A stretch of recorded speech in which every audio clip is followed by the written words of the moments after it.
নিয়োগ দুর্নীতি মামলায় পার্থ চট্টোপাধ্যায়ের বিরুদ্ধে চার্জ গঠন না হওয়ায় আদালতে তোপের মুখে পড়েছে ইডি। কেন্দ্রীয় এজেন্সির ঢিলেমির জন্য পার্থ চট্টোপাধ্যায়ের বিরুদ্ধে চার্জ গঠন করা সম্ভব হচ্ছে না বলে মন্তব্য করেছেন ব্যাংশাল কোর্টের বিচারক। প্রয়োজনে তদন্তকারীদের রাত জেগে কাজ করার কথা বলেছেন। বুধবার দুপুরের মধ্যে সব পক্ষের কাছে নথি পেশ করতে হবে ইডিকে।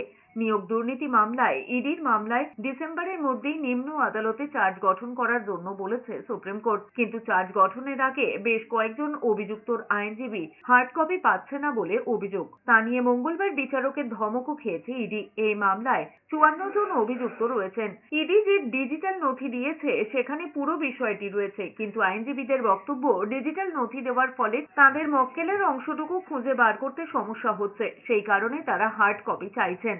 তা ঘিরে জটিলতা তৈরি হয়েছে মঙ্গলবার। সুপ্রিম কোর্টে ইতিমধ্যেই শর্ত সাপেক্ষে জামিন মঞ্জুর হয়েছে পার্থ চট্টোপাধ্যায়ের। 1 ফেব্রুয়ারির মধ্যে রাজ্যের প্রাক্তন শিক্ষামন্ত্রীকে জামিন দিতে হবে। এই অবস্থায় শুনানির সময় জানা যায় বেশ কয়েকজন অভিযুক্তর আইনজীবী নথি পাচ্ছে না বলে অভিযোগ। এরপরেই বিচারক বলেছেন প্রাথমিকে দুর্নীতি মামলায় 26 ডিসেম্বরই চার্জ গঠন হবে। পার্থ চট্টোপাধ্যায় নন, 54 জনের বিরুদ্ধেই চার্জ গঠন হবে। অভিযুক্তদের সশরীরে হাজির থাকার নির্দেশ দিয়েছেন বিচারক। শীতকালীন ছুটিতেও বন্ধ থাকবে না কোর্ট। রবিবার ছাড়া রোজ শুনানি হবে।